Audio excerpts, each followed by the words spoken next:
We'll start in Matthew chapter 16. I want to begin by reading verse 21. This is not the only statement like this in the gospel accounts, but this is an important statement, especially for our subject, this period of our study. So Matthew chapter 16, please, verse 21. From that time on, Jesus began to show to His disciples that He must go to Jerusalem and suffer many things from the elders and chief priests and scribes, and be killed, and be raised again the third day. I must confess that this weekend, as we've tried to focus on Jesus, all of these things come quite natural to where we started on Friday night. As Terry worked with us Friday night and discussed our humble King, that this is the King of the universe. As Terry spoke yesterday afternoon about Jesus giving the greatest sermon ever preached and the King's decrees, as even I spoke yesterday evening about the wonder-working Jesus, the one who has all power and all authority and makes demands on us, but moves with such compassion to speak to us even in our times of great need, just like Terry just spoke about in Matthew chapter 14. That this is Jesus who commands the seas and the storms. This is Jesus who rules the universe. This is Jesus who knows what we experience and the way that we live in this world, the things we really do face. Then this is the same Jesus who suffers. Does that catch your attention? This is the Jesus who quite literally walks on water. The same Jesus who lifts Peter by the hand from the sinking water. And yet this is the same Jesus who tells in Matthew 16, I'm going to suffer. How does all of that align? Now, for the record, big concept here for just a moment.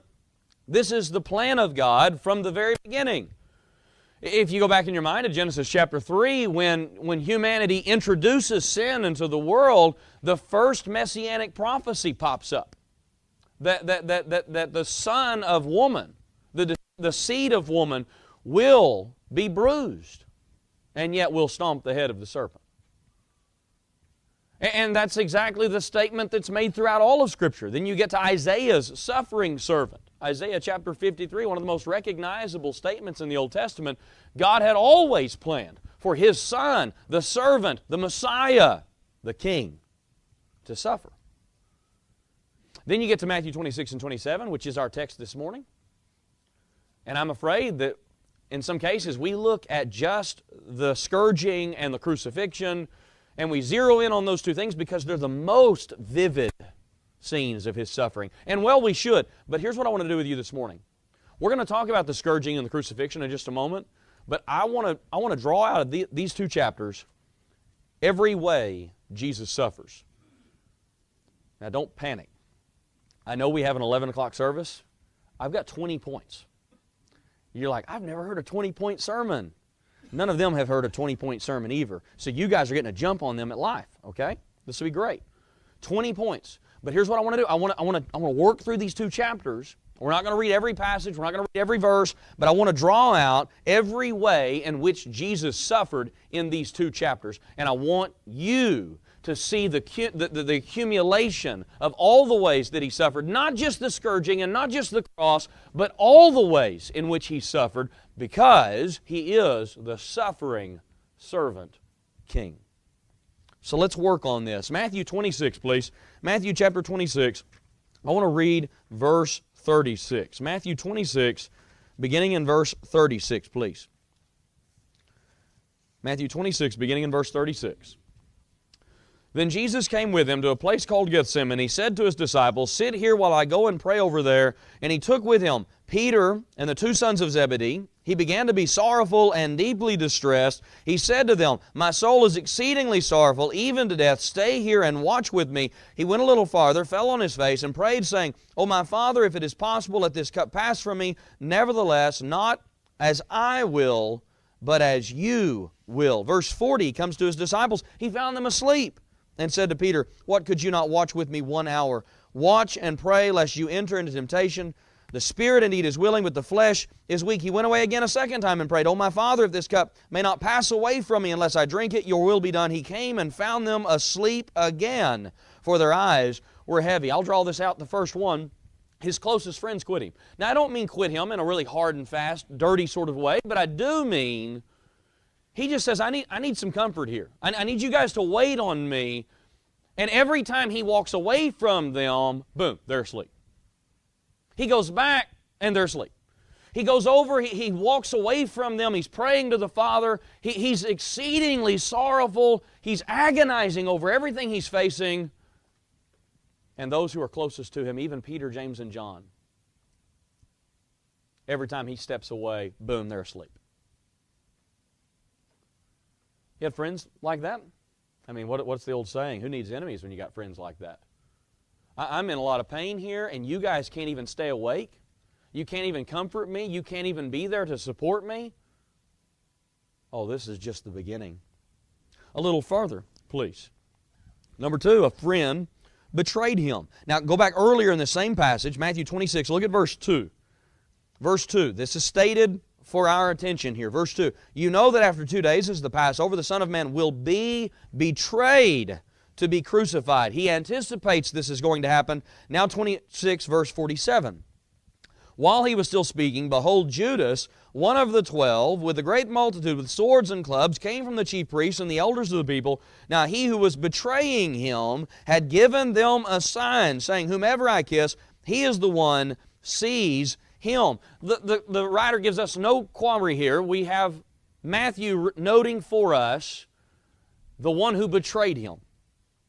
We have Jesus saying, beginning of the chapter, I'm going to be betrayed. So now it's not just that his friends don't stay with him. His friends are no help, no compassion.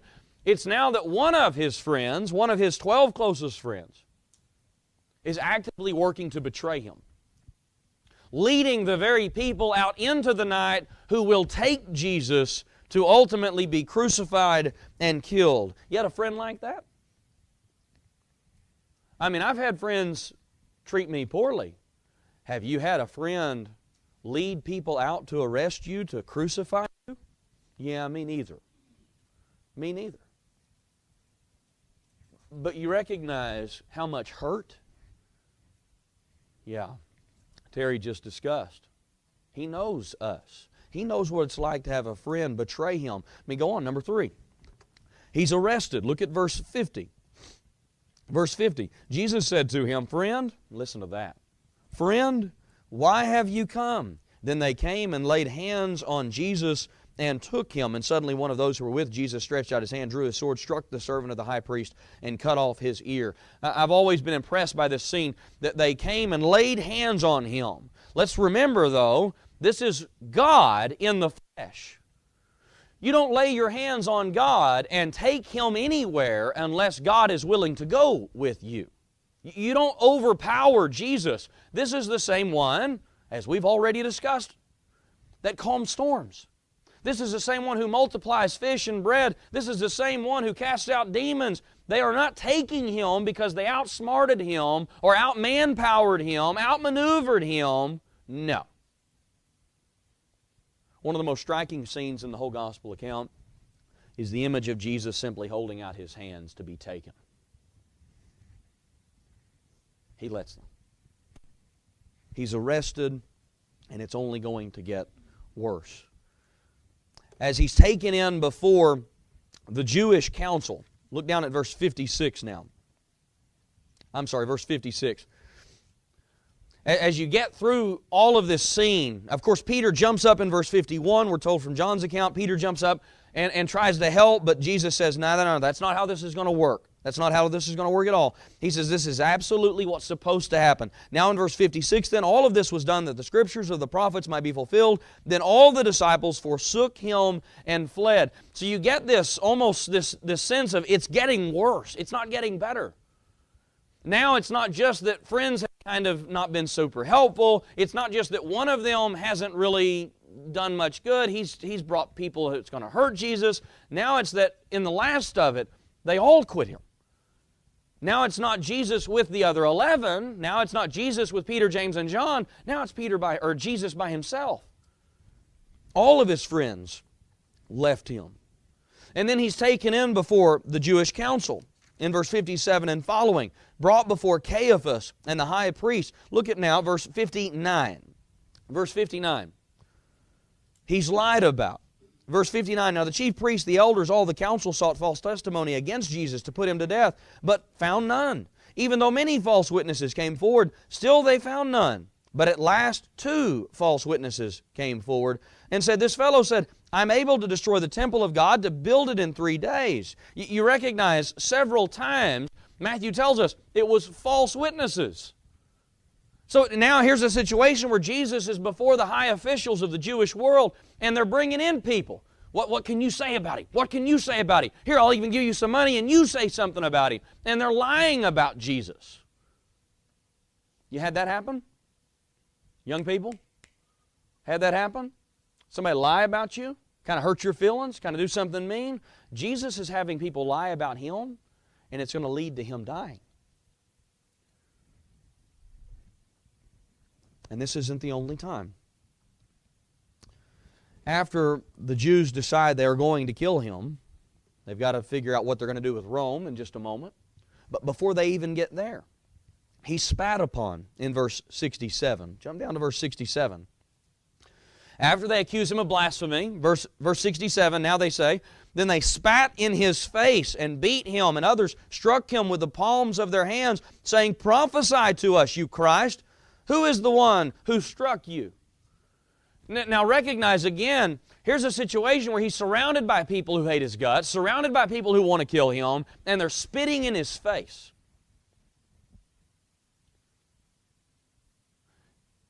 This is God of the universe. Lord, Master, King. And they're spitting in His face. Same passage, He's also beaten. Did you catch that in verse 67? They spat in His face and they beat Him, striking Him with the palms of their hands, taking their own hands and hitting Him over the head repeatedly, and then mocking Him in the same passage, saying, well, who did it? Could you tell us who slapped you? Could you tell us who hit you? This is God. God in the flesh, God of the universe. I should maybe pause here for just a second and say, I came up with 20. I wasn't trying to stretch different things in the same text because they are mocking Him here, and I don't include that. And I'm sure if you go back and read these 2 chapters, you'll probably see things I didn't include either. But I also felt 20 points was enough. They're mocking Him. And again, this is not the only time. Now we get to Peter's denial. A friend saying he doesn't even know the man. Now look at verse 69. Peter's outside with a servant girl. She comes up to him and says, you were with Jesus. He says in verse 70, he denied it before them all, saying, I do not know what you are saying. It happens again. Somebody in verse 71 says, wait, no, you were with Jesus. Verse 72, he says, I do not know the man.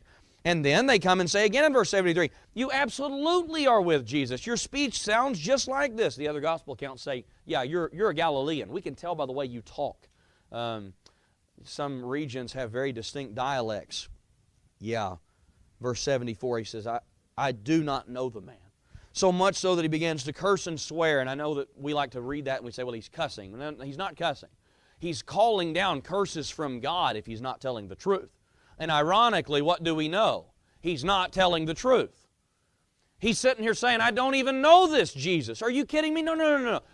Maybe I sound like a Galilean. Maybe I'm a little bit like some of those. I might even look like some of those other fellows. I'm not with them. No. Friend denying to even know Him. By the way, the same friend who was in the garden asleep while He was agonizing. You think, well, it's just going to get worse. He's now taken before Pontius Pilate, the Roman official who has to actually agree to his death sentence. And so now we'll move ahead a little bit. He's lied about, again, chapter 27, verse 11. Chapter 27, verse 11. Jesus stood before the governor. That's before Pontius Pilate. And the governor asked him, saying, are you the king of the Jews? And Jesus said to him, it is as you say. While he was being accused by the chief priests and elders, he answered nothing. Then Pilate said to him, Do you not hear how many things they testify against you? And he answered him not one word, so that the governor marveled greatly. He's being accused of all these things, but this is so important. All of the accusations against Jesus, is He guilty of them? No. He's not a threat to the Roman governor. John's Gospel helps us a lot with this section, because John's Gospel records some of those interactions. He's not a threat to the Roman governor. He's not a threat to the Roman government. He is a threat to the religion of the day. And the Jews work any angle they can, concocting any story they can. They just simply want to take Him down. Now, as we press on in the story, Barabbas comes into the scene. And Barabbas, ironically, is guilty of everything they're accusing Jesus of. Barabbas is a threat to the Roman government. He is an insurrectionist. That means he's a bad rebel dude, okay? A bad rebel dude. Did y'all write that down? Bad rebel dude. Okay? You can write that down about Barabbas. But you get this individual who is quite guilty of everything they're accusing Jesus of being. He is a threat to the establishment. He's even guilty of murder. And Pilate presents him and says, I'll let one of them go. I'll either let Barabbas go, who's a notorious criminal, or this Jesus who's called the Christ. What happens? The guilty is set free while he stays arrested. Verse 16, please. Chapter 27, verse 16. They then had a notorious criminal called Barabbas. Therefore, when they had gathered together, Pilate said to them, Whom do you want me to release to you, Barabbas or Jesus who is called Christ? For he knew that because of envy they had delivered him. Even Pilate knows what's going on. Pilate's not fooled. He's a pretty crafty dude.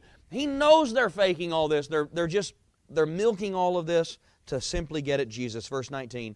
While he was sitting on the judgment seat, his wife sent to him, saying, Have nothing to do with this just man, for I have suffered many things today in a dream because of him. But the chief priests and elders persuaded the multitudes that they should ask for Barabbas and destroy Jesus. Let's get that man who's absolutely guilty. Let's get him off the chain. Make sure Jesus stays caught. Verse 26, Then they released Barabbas to them, but when they had scourged Jesus, he delivered him to be crucified. A man guilty of the crimes is set free. And a man innocent beyond our imagination stays bound. Now, I want to go back to what I said a moment ago. They arrested Jesus and let him out. They did that because Jesus let them. Jesus stays arrested now and lets them keep him arrested. We sing the song sometimes, He could have called 10,000 angels.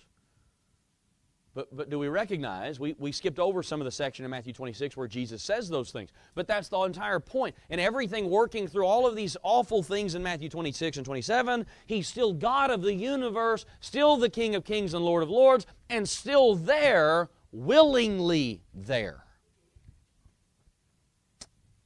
And yet He willingly stays arrested. In verse 21, the section we didn't read just a second ago, in verse 21 He is screamed at. In verse 21, the governor answered and said to them, Which of the two do you want me to release to you? They said, Barabbas. Pilate said to them, What then shall I do with Jesus who is called the Christ? They said to him, Let him be crucified. And the governor said, Why? What evil has he done? But they cried out all the more, saying, Let him be crucified. Now, you need to recognize that this is not like somebody's whispering in the back and they're going, I think we should crucify him. Don't let him go. This is not a whispering situation. They cried out all the more as they're screaming it. Now, you need to imagine then Jesus, God of the universe, standing before this multitude, shouting His death. You've been screamed at by a crowd like that? Me neither. I've been in front of crowds. I'm in front of a crowd right now. I've never been screamed at by a crowd. Probably had a few sermons I should have been screamed at about. But do you see Jesus here? An entire multitude gathered saying, Kill him! And yet Jesus stands there. In verse 26, He's whipped by the scourging. In verse 26, Then He released Barabbas to them. But when He had scourged Jesus, He delivered Him to be crucified. Here again, they would tie Him to a post. And they would lay open His bare back and His bare legs. And they would take the scourging whips and whip him over the back and legs. And of course, the scourging whip would have multiple tails on it. Within it would be bones, pieces of metal, pieces of glass, pieces of pottery, anything that would tear and rip and gouge. And I am quite convinced, when you go and compare all four gospel accounts, that there were two scourgings. Because historically speaking, there was usually a lighter scourging, and then they would release them. It was a punishment, that was enough, you're free to go now. But there was a more severe scourging before the cross to weaken them so they would die quicker on the cross. By all accounts, then historically, he probably suffered twice through a scourging.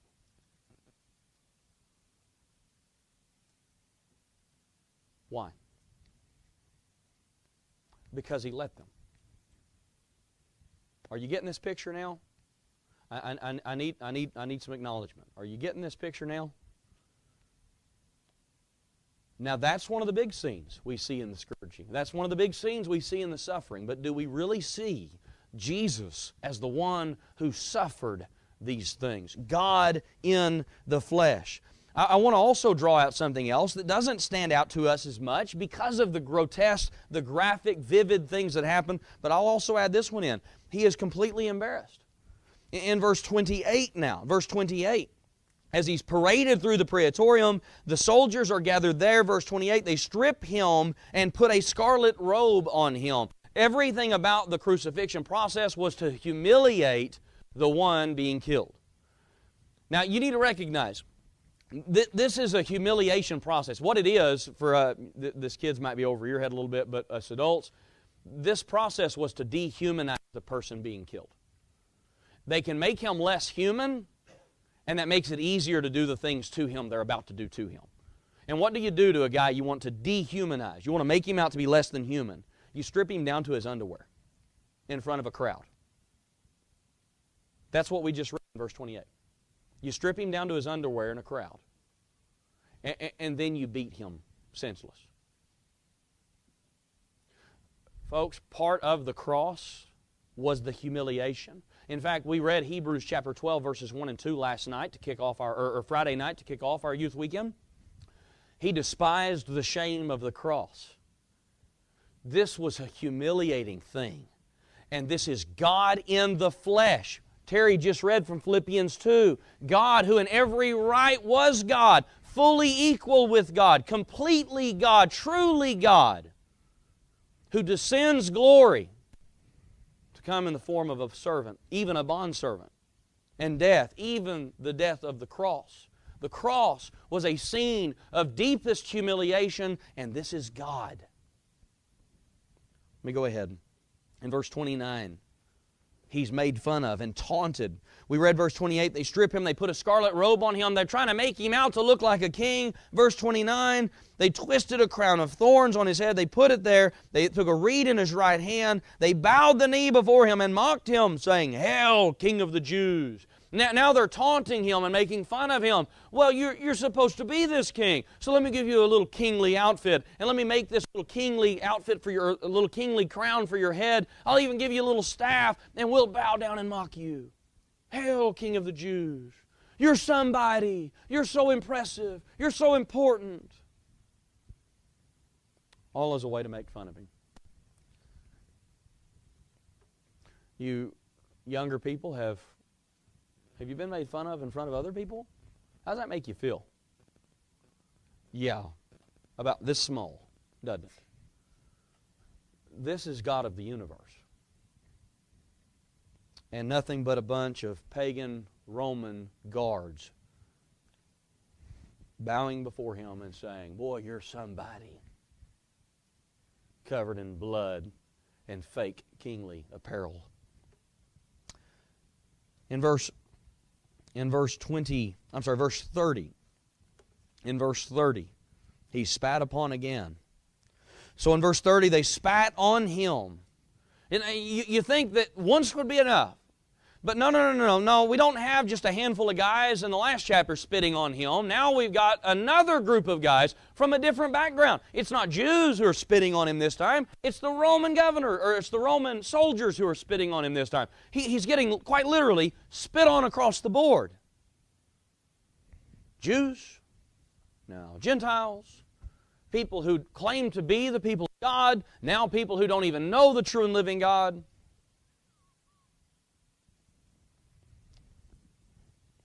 In verse 30, I didn't draw this one out either, but in verse 30 they also strike him on the head again. The whole scene is repeated. That's kind of the point. Makes me think of Isaiah 53. He was despised and afflicted. You getting that? In verse, I did have this on there. Well, that's what happens when you have 20 points. You're like, I lost count a long time ago.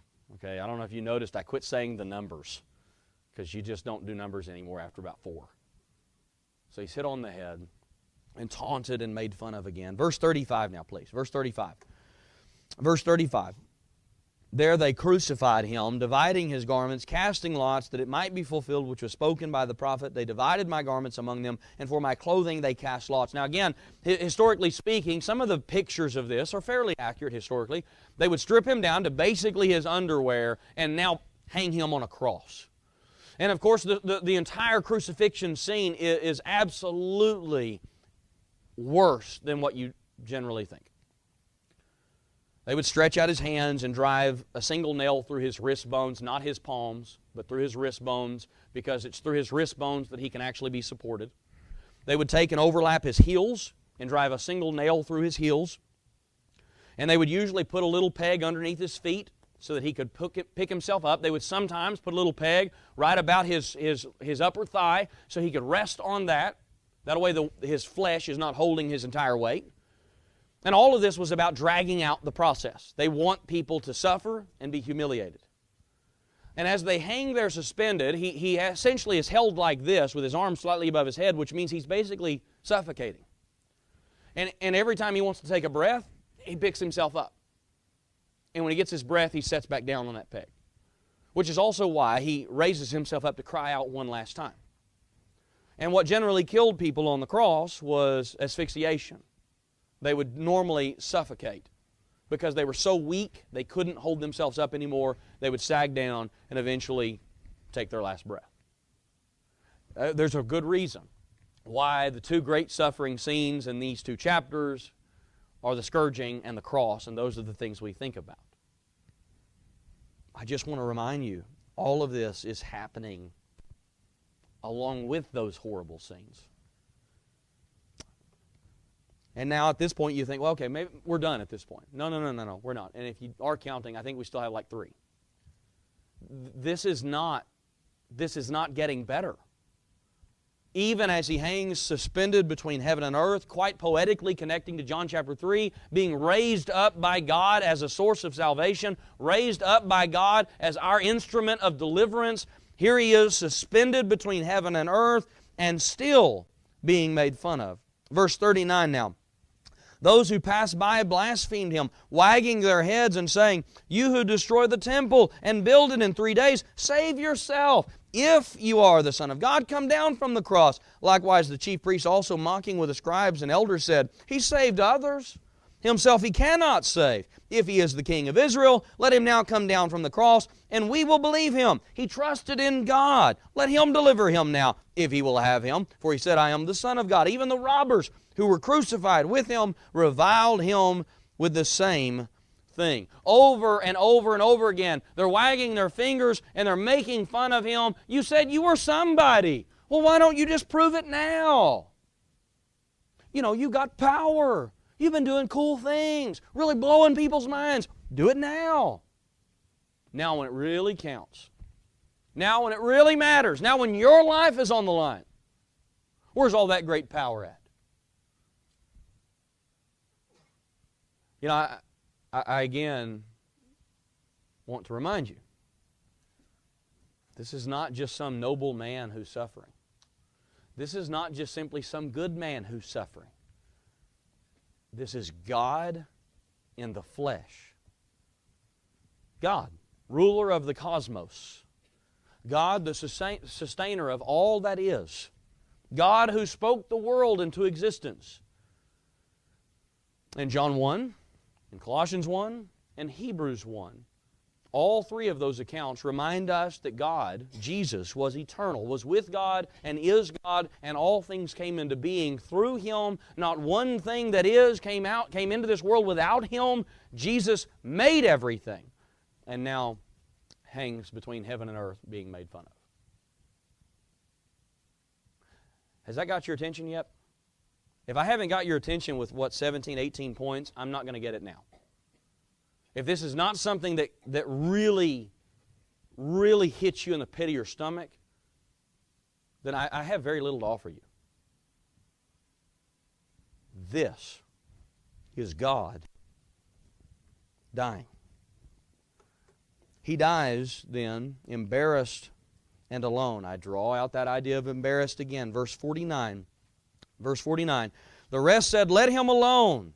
Let us see if Elijah will come to save him." Jesus, when he had cried out again with a loud voice, yielded up his spirit. There's that statement again. He cries out with a loud voice. One last burst of energy, raises up, and yells out. The other gospel accounts would suggest his cry is, "It is finished." Here it is. They say, "Leave him alone." And he is alone. This is God dying alone and embarrassed. And then I don't have a passage for this, but I just want to draw it out. He's murdered by wicked people. For the record, that's exactly what Peter's sermon begins with in Acts chapter 2. He was taken by lawless hands and killed. He was murdered. And the beauty is, Peter's whole statement in Acts chapter 2 is that God reversed the death decree. We killed him. Humanity killed him. Not to get on Terry's lesson. Just a moment. But God reversed the decree by raising him. Guys, we got to see this. We've got to see this point. Our whole weekend has been intended to focus on Jesus. And everything we've just discussed is absolutely gut-wrenching and shocking. This is God of the universe. Are you with me? God of the universe. This is God who controls everything, who commands everything. And as we discussed the last several lessons, He simply speaks and everything obeys. He commands the waters and diseases. He commands everything. And here He is in Matthew 26 and 27, being murdered by wicked people. Well, I think I'll ask the question, and this is where I'll leave it. What could cause God to do that? His love for us. Can I say what I said a second ago then? If this doesn't hit you, if this doesn't get you, Christianity has nothing to offer you. But if it does, then reflect on it and live better for it. Well, that's a hard lesson. I really chewed for a long time on how to do a youth lectureship where I talk about the suffering of Jesus. And I didn't want to water it down. I pulled punches on a few things because I wanted to give attention to things we don't think about as much. That's tough. But thank you for your careful attention. We'll stand at ease for just a few minutes. Our worship begins in 6 minutes. Longer than that, isn't it? 15 minutes? Something like that. Are you saying talk for 5 more minutes? Is that what you're telling me? I can go. Come on, Helvey. I can do it. We'll take a few minute break. Worship begins in just a moment. Thank you for your attention.